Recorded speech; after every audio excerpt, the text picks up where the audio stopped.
Taso, tell us a little bit about Toptal just to get started and why you've been so successful in matching tech freelancers with companies that need short-term help. Well, Toptal was created to contract out the best software developers and really talent globally. And we've done that really well with lots of clients all over the world. There has been such an explosion of this so-called gig economy, but you say actually the real opportunities are in the talent economy. What do you mean by that? Sure, so we discern the gig economy and the talent economy quite distinctly.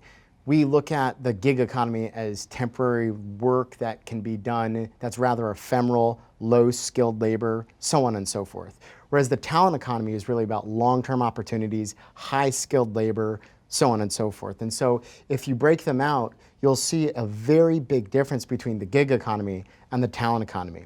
And we focus on the talent economy primarily because that's really the future of work in the truest sense. It's the future of remote work, it's the future of how companies are recruiting, and it's really a new wave of how companies are acquiring talent. So you see this as a paradigm shift in the workplace. It's not just a temporary fix to get someone to fill in for a shortage of tech workers. I mean, is this the future? Well, this is absolutely the future, and there's many data points to, let's say, corroborate that. If you look at GitLab, the company that was just recently acquired, they are approaching 1,000 full-time employees 100% remotely.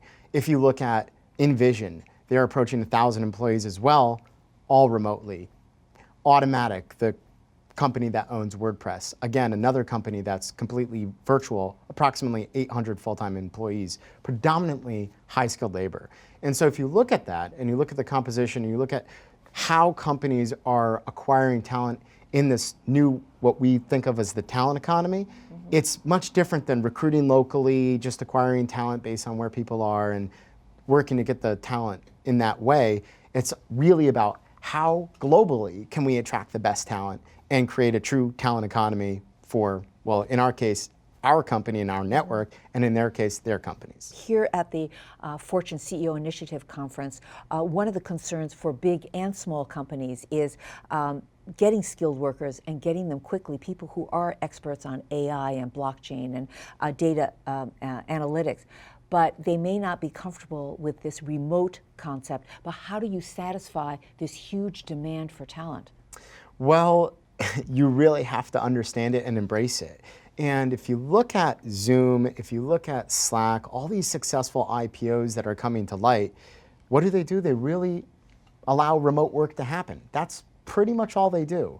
And so all these companies, whether they be startups or large enterprise companies that understand remote, they're adopting these technologies to speak to those individuals. And so as it develops as a true economy, then we'll see, let's say, more people adopt this. Well, you know, as you know, most Fortune 500 companies rely on the traditional staffing companies to fill their needs. I mean, given everything that you've been just talking about, what are the pros and the cons of sticking with that formula?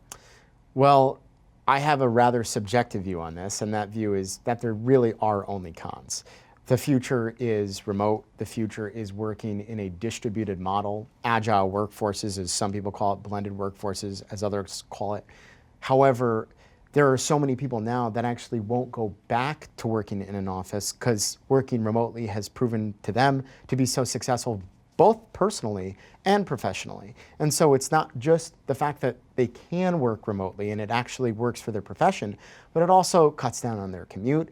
It allows them to spend more time with their family or on their hobbies, so on and so forth. And so it really accommodates a work-life balance that is very compelling to those individuals that going into an office just can't satisfy. So what's the single most important advice you would give to CEOs on this whole new staffing world? Understand what it takes to build and maintain infrastructure for a remote workforce. You can't just say, I believe in that idea and go and recruit remote talent.